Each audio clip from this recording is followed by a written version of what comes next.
Welcome to the Personality Couch podcast, where we discuss all things personality and clinical practice. I'm your host, Doc Bach, and I'm a licensed clinical psychologist in private practice. My co-host, Doc Fish, is out this week, so I'm flying solo to bring you this special living room session as we continue our Avoidant Personality series. In this episode, I take a critical look at the historical controversy surrounding avoidant personality disorder as a DSM diagnosis, and I also propose an alternate way to think about this unique personality. And importantly, I'll answer the question, did the DSM get it wrong? So without further ado, let's dive in.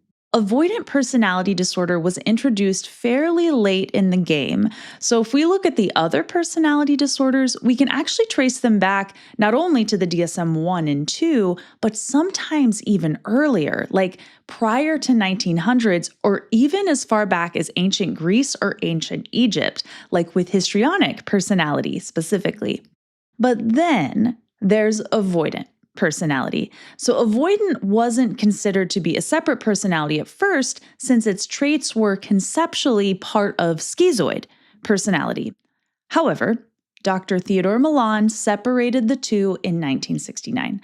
This makes avoidant the latest personality in the DSM to be coined by far, and there's still debate on whether or not it should be a separate personality disorder. Regardless, avoidant personality disorder did make its way into the DSM-3 in 1980, in large part because Millon was on the DSM task force that decides what diagnoses go in and which don't. So the task force decided that schizoid would be split up into avoidant, schizoid, and schizotypal personality disorders. So while all three of these personalities include a focus on social withdrawal, avoidant personalities move away from others due to hypersensitivity to rejection, even though they actually desire relationships. In contrast, the schizo-oriented personalities are more passively detached in relationships and don't necessarily have those overt rejection fears. But let's move on to the controversy about avoidant even being in the DSM. When avoidant came on the scene in the DSM-3 in 1980, I imagine a lot of the field of psychology was shocked because it hadn't really been widely accepted as a disorder in the field. So shrinks started coming out of the woodwork, sharing their thoughts in argumentative letters to Millon and others in the DSM task force, basically going like, wait a minute, what is this? I'll give you a few entertaining examples. It seems to have started with Livesley and colleagues in 1985. Basically, their argument is that avoidant personality is Millon's theory alone.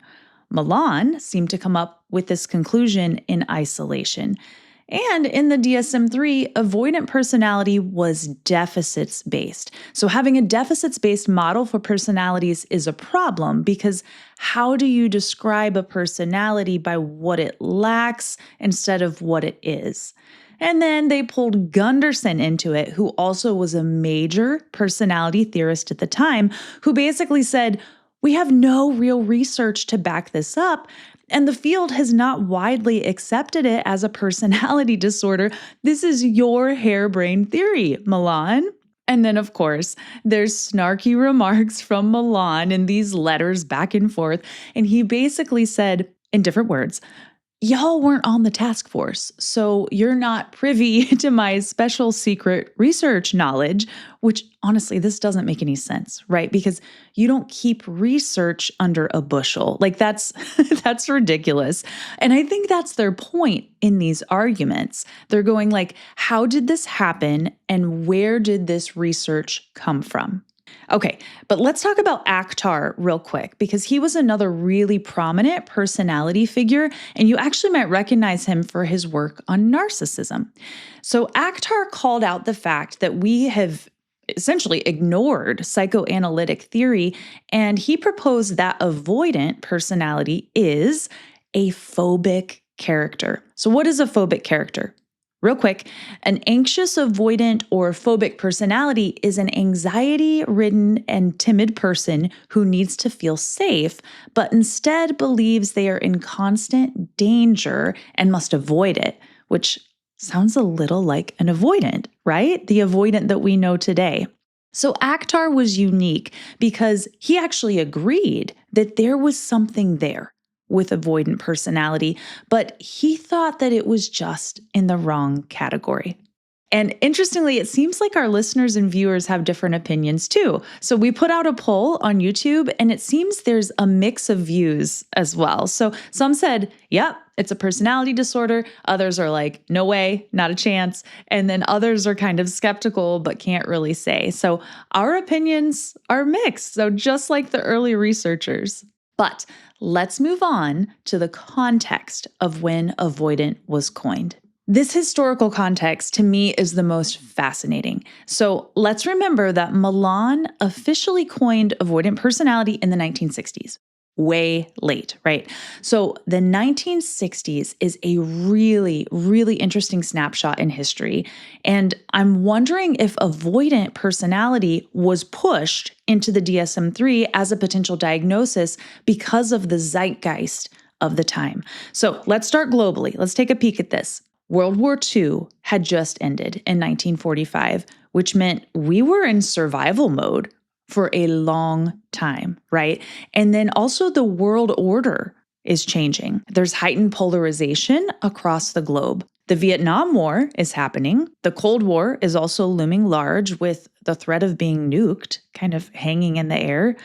Boomers are born or coming of age, right? And then let's zoom in a level to the US. So in America, the 1960s were, for many, kind of initially filled with hope of new promises that really never materialized. Our president, JFK, was assassinated in 1963, just 2 years after taking office. It was the height of the civil rights movement in America, and in 1963, MLK also gave his famous I Have a Dream speech. The Civil Rights Act was passed in 1964, but by 1965, the states became more deeply involved in the Vietnam War. And people were getting feisty because reform wasn't happening as quickly because essentially those finances were going towards the war. So there were constant riots about the war, about race. And then also we have activists that were galvanized to stand up for civil rights in this time. And one of those activists, Martin Luther King, was assassinated in 1968. And then we have 1969. Not only did we land on the moon, but Millon's book came out about avoidant personality. So he would have been writing it in maybe like 1968, possibly 1967, conducting research probably in this decade. And then we also have in 1969, Nixon, one of the most paranoid leaders America has seen, was elected as president in 1969. So multiple theorists have actually said he's a paranoid personality structure, which is a disintegration of avoidant personality, according to Millon, and the severe psychotic organization of a phobic character, according to Psychodynamic and McWilliams. Isn't that fascinating? So we do have a whole series on paranoid personalities if you find that interesting, which I will link in the show notes and on YouTube. Anyway, back to Nixon. Nixon is interesting because we often elect a leader that is a representation of ourselves. Oof, this is a really scary thought, right? But this here is my point.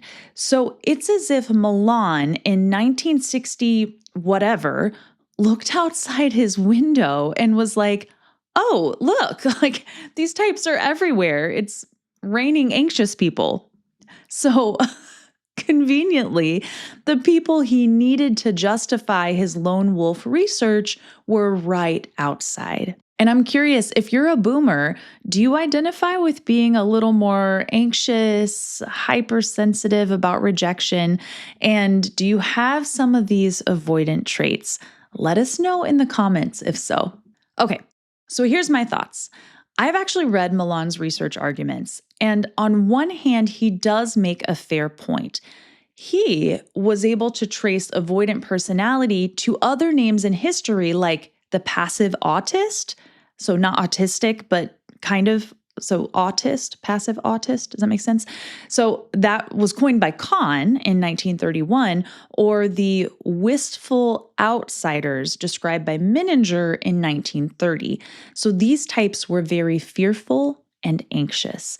But again, the major line of thought at that time put this fearful character in line with schizoid, saying that they are one and the same. So I agree here that Millon was picking up on something. Like there was a distinct, fearful, low self-esteem filled characteristic that was popping up with some of the early research.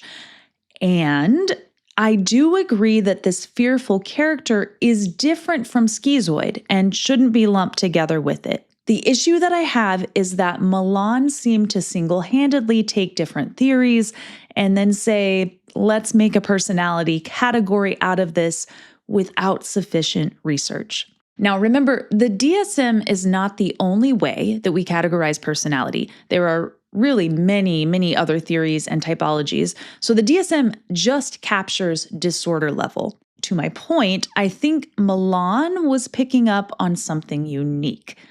But does it belong in the DSM? So where would I put avoidant? Okay, here we go. So I'm starting to think that avoidant is a trait. So similar to narcissism in that way, it can be overdone and become one with the psyche, making it a personality issue. But I don't necessarily see it as a standalone personality disorder anymore theoretically. Because one of my major critiques is that avoidant overlaps with a lot of other personality disorders in the DSM. And you can see these avoidant traits in borderline personality, for one, in their push-pull dynamics and their hypersensitivity. And then you can also see it in the paranoid personality with their fear-based approach to life. And for schizoids, avoidant personality could be what's inside their turtle shell, though it doesn't have to be. So maybe some personalities are more prone to having that volume turned up on this hypersensitive fear, but others, not so much. And then also, maybe entire cohorts that endure times of upheaval and unrest are more prone to these traits too. So I'm also wondering if trauma can activate this trait even more. And with that, it makes me wonder if those coming of age in this pandemic and post-pandemic world would also have some more avoidant traits. However, I have diagnosed it clinically, and I've seen presentations that do seem to check the DSM boxes. That avoidant part of the personality seems to be at the forefront of the individual's issues, right? So we can still see that. We can still diagnose that. But in my experience, it does make me want to see what else is under the hood of the psyche, so to speak, along with avoidant, versus just calling avoidant the main event and then saying, thank you, have a nice day. So in other words, avoidant, in my experience, seems to have a buddy. Like this means there's often another personality, something going along with it. In treatment, in therapy specifically, I'd be asking, like, what purpose is this hypersensitivity serving? Like, how is it being reinforced? And what is it working together with to make relationships difficult? Is it protecting depression? Is it keeping others at arm's length due to unresolved trauma? Is there a borderline push-pull dynamic underneath? Like, there are so many possibilities. And I also think if we move away from the DSM and disorder level categories, the Enneagram classification system does have a pretty spot-on description of avoidant characteristics in the Enneagram type 6, which is very fear-based. So this hypervigilant personality is in need of security and guidance and really starts to look a lot like this avoidant character that Millon coined. And for those of you who expressed interest in the Enneagram series, we do hear you. We're trying to figure out what that would look like, since that is liable to be a huge series. Like we're talking 6 months, maybe a year's worth of content. So we hear you. We're still working it out in the background. My last thoughts. Okay, here we go. So I do have to hand it to Millon for splitting up Avoidant and bringing it to light, because had it not been for his work, we may not know about Avoidant personality today. Like, he brought it to the forefront of our awareness, and honestly, I'm grateful for that. So maybe it took splitting up Avoidant and Schizoid for us to have the wording to understand these anxious types and for them to receive help. But the more that I read, the more that I see more of this traumatized personality in the Avoidant. Like, if the feelings of ineptitude are at the core of the psyche, there's inherently like a masochistic flavor. So like setting the self up for failure, basically. And this is a personality that sees the self very, very poorly. So in my opinion, there's got to be trauma early on for the psyche's foundation to be built on such insecurity and shame about the self. But I am curious, viewers and listeners, do you agree with that? Is it possible that there's some trauma underlying Avoidant? If you identify as Avoidant, do you feel like there was some trauma that kind of influenced your personality development? Let us know in the comments. Anyway, kind of bringing this back around, I was thinking about the historical context again, because I really enjoy history and I really enjoy how psychology and history meet, and we can look at all these threads about social and psychological development. So just thinking that maybe people were just starting to open up about their trauma in these times versus suppressing it, like especially on the heels of World War II, right? So is feeling insecure and scared an option when you're in survival mode, like we would have been during war times? So then post-war, were we slowly starting to open up to expressing trauma? And in the DSM alone, like, it didn't become a thing until 1952, actually, as a reaction to World War II, which is really interesting because we needed a way to classify and treat the needs of servicemen and women in outpatient psychiatric care. And it's possible that this newly coined avoidant personality of the 1960s was a trait that could maybe now be expressed after generations of like survival mode and suppression. With psychology, becoming more mainstream, especially in the 1950s and the 1960s, and then going kind of full speed ahead in the 1980s, like, how did that affect personalities? And I'll leave you with this piece. So, in his book, Millon himself said about his newly coined avoidant personality, "Only time will tell whether it is best conceived in purely descriptive terms or through notions such as temperament, developmental conflict, or early object anxiety." Basically, only time will tell if he got it right. So today, we went a layer deeper into the controversy around avoidant personality, along with some historical thoughts and historical contexts, and I also proposed a new way to think about it as a potential trait. So I hope that you'll tune in for the rest of this series, and don't forget to like, subscribe, give us a shout out. We also have blogs, visuals, and references that coincide with each episode at www.personalitycouch.com. And if you're a provider looking to consult about a case, or if you're a potential patient in need of psychodynamic therapy or a deep dive psychological evaluation, my private practice, Quest Psych, can help provide that. So I'll put a link in the show notes below. But for today, that's a wrap. Be well, be kind, and we'll see you next time on The Personality Couch.